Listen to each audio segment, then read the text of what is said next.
Okay. My second set of pulleys arrived yesterday, and I've been working on spacing as far as my alignment goes. I figured out that I can run the pillow block on the outside of the frame, and I appreciate that my pulleys are going to be very close to that bearing. I found a belt.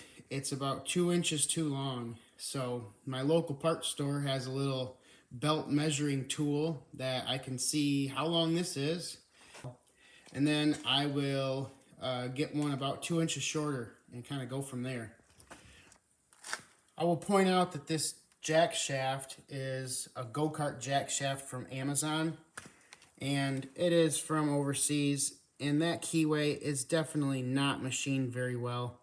I had to file quite a bit of material off of that key, and it fit here with the pulleys, but not there. So this keyway slot is tapered. So it gets shallower and shallower as it goes up that shaft.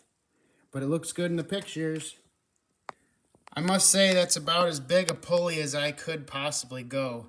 I still need to remove the pulley from the shaft in order to change the belt. There's not enough room for service, but with that tensioner, I'm always going to have a little bit of slack in the belt to be able to do this job. You know, there's just something to be said for shopping local, if you can.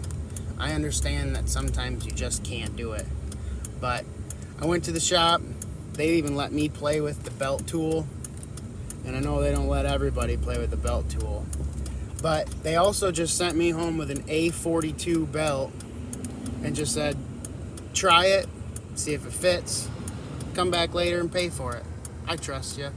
That's cool. That's just awesome that they do that stuff because, you know, that makes you want to go back. And that makes you want to support them as a person, let alone their company. Well, now that looks pretty sweet. I think I'm going to opt for about a 1/2 inch longer so I can get that tensioner on there. And I don't know if I want another inch longer. So this 4L450 is 45 inches long.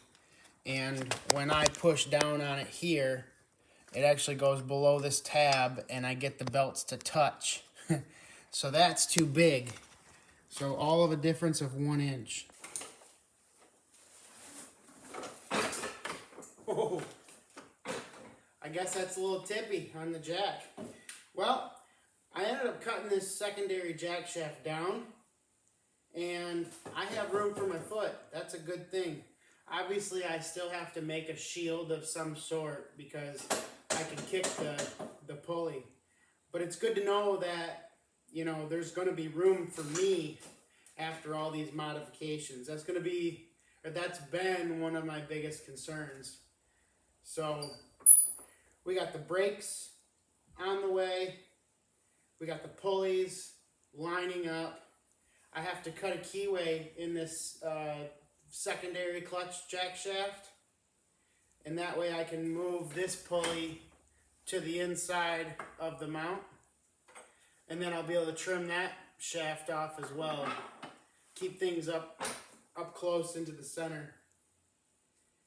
We're getting pretty close, but unfortunately I just can't find a belt.